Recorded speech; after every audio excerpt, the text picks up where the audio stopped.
with us once again in Tucson, Arizona. Kelly, what more are we learning about that latest news about the DNA found on a glove a couple of miles from Nancy's house? Well, the snapshot we are getting from investigators is that there's a lot of evidence that they've been dealing with, and a glove and other gloves have been talked about a lot publicly, and they have taken testing of those. They have established DNA profile, and then they've compared it against that database that you referred to, which includes persons all across the country who've been arrested or charged or convicted with a crime. There are differing laws state by state about when someone who's taken into custody must provide their DNA. But it is a vast database, and certainly if there were a criminal history, that would be a good way to identify a potential depositor of that DNA. Then, is it in some way linked to the Guthrie case? That's another big question. So work is being done. There are hundreds of investigators who are on this case working on a stream of different types of approaches. We know, for example, that they have been canvassing gun stores in the area. Why? Because the suspect seen on that doorbell video had a weapon, had a holster that had some interesting identifying markers that authorities are trying to get a better read on. Where was it purchased? What could they learn about that? It has been 17 days since Nancy Guthrie disappeared from her home in Tucson, Arizona. And tonight, the investigation appears to have taken a decisive turn. There was no press conference and no formal briefing. Instead, federal agents moved in late at night, swarming a residential area, towing a Range Rover from a diner parking lot, and visiting multiple gun stores with what sources describe as a list of roughly 40 names. Moves like this don't usually happen unless investigators believe they're narrowing their focus.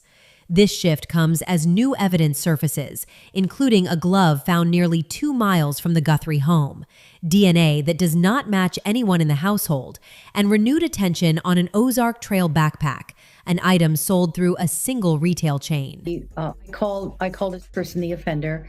The offender's behavior as he's walking around the porch prior to going inside the residence, he doesn't seem nervous. He's walking at a comfortable pace. He doesn't appear agitated.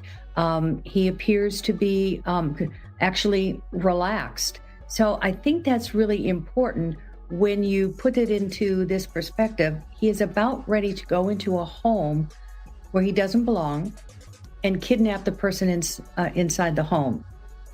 And yet this is how relaxed that he is. So I think that tells us something about not only his personality, but it certainly could also suggest that this person is comfortable in that neighborhood and maybe even comfortable having been in the home before, because it helps to have minimized his... It's a tactical holster that doesn't match the weapon. And suddenly this stops feeling like a missing persons case quietly fading into the background. This feels targeted, calculated, personal. Officials are not using the word arrest, but when tactical units move before sunrise, when sealed warrants are signed by federal judges, and when forensic labs work through the weekend, that isn't routine.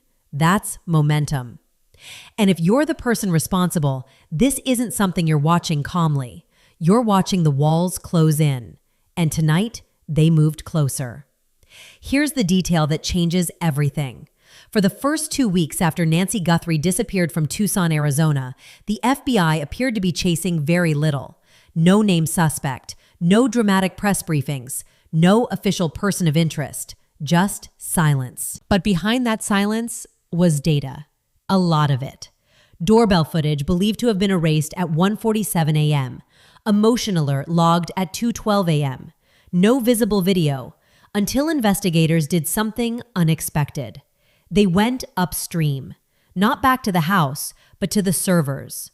Working with back-end engineers and digital forensic teams, investigators reconstructed fragments of corrupted footage buried deep within cloud systems, data everyone assumed was gone. It wasn't. What they recovered was grainy, distorted black and white video, but it was enough. A masked male standing calmly on Nancy Guthrie's porch, not rushing, not panicking, not hesitating. Moving like he belonged there. Let that sit for a moment. He wasn't jittery. Hope they get the suspect, because I'm not it. They better do their job and find the suspect that did it so they can clear my name, and I'm done. Look at what I'm putting my family through. You're on national news now. Not just them. Even my parents in Tucson. Right. Yeah. He wasn't frantic. He wasn't acting out of fear. He looked comfortable enough to reach up, cover the camera with a gloved hand, and block the lens using a plant pulled from the yard. That isn't random behavior. That's confidence. And confidence usually comes from experience or familiarity. That's when the FBI changed its language. No more unknown individual. No more person of interest. The term became suspect, male, 5'9" to 5'10", average build, dark jacket, gloves, carrying an Ozark Trail backpack sold exclusively at Walmart. Then investigators noticed something else. The holster on his hip didn't match the weapon. It was designed for a large frame revolver, but analysis suggested a semi-automatic inside. That detail split investigators. One side saw inexperience. The other saw misdirection. Because the bigger question was this: why would someone this prepared allow himself to be seen on camera at all? Unless he believed it wouldn't matter. Unless he believed he wouldn't look like a stranger. Then came the second break. 2 miles from Nancy Guthrie's home, in roadside brush most people would miss, search teams recovered a black glove. Same material, same texture, same pattern seen in the footage. 16 gloves were collected in the search area. Most were trash. This one wasn't. Inside was DNA. Clean, fresh. An unknown male profile. It was rushed to a private lab and entered into CODIS. 19 million profiles. No match. That wasn't a dead end. It was a pivot. This wasn't a repeat offender. This was someone who had lived quietly, stayed off the radar, and avoided the system until now. That result triggered genetic genealogy. This was no longer about whether the suspect was in a database. It was about whether a relative was, a cousin, an aunt, someone who submitted DNA years ago. Family trees narrow fast. At the same time, the Pima County Sheriff confirmed a subtle shift. Investigators are no longer gathering names. They are eliminating them. Tens of thousands of tips came in. Now agents are working from a list of about 40 people. 40. That's not chaos. That's a funnel. On the ground in Tucson, activity accelerated. Investigators pulled Walmart transaction data. Not one store, not 1 week, months. Every Ozark Trail backpack, every tactical holster, timestamps, cameras, entry and exit points. The data was filtered by height range, location, and timing. The buyer pool shrank. One detail stood out. The holster model seen on camera was stocked at only 5 Walmart locations within 60 miles. 5 stores, 5 parking lots, 5 sets of cameras. If he bought it in person, there is footage. And footage means a face.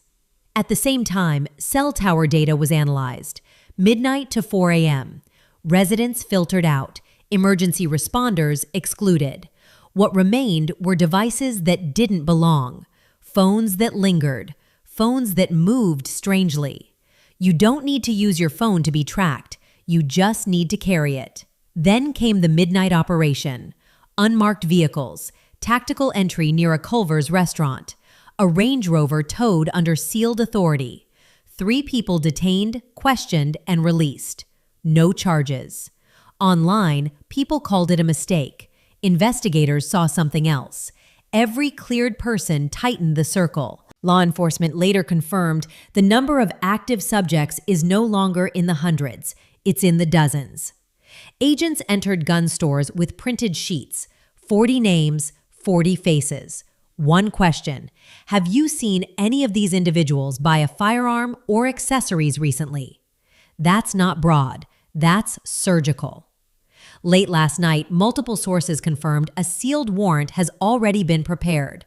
Not requested, prepared.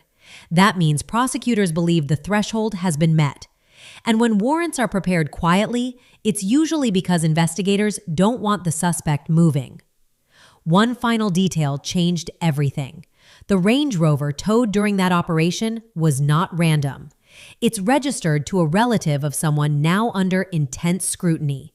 Shared history, shared addresses, possible genetic links. Suddenly, the glove doesn't look isolated. It looks connected. So the question now is simple. Does the suspect realize how close this has become, or does he still believe he's invisible? Because if investigators move the way sources suggest, this won't stay quiet for long. It will become an arrest. And when that name becomes public, it will shock people who thought nothing was happening at all.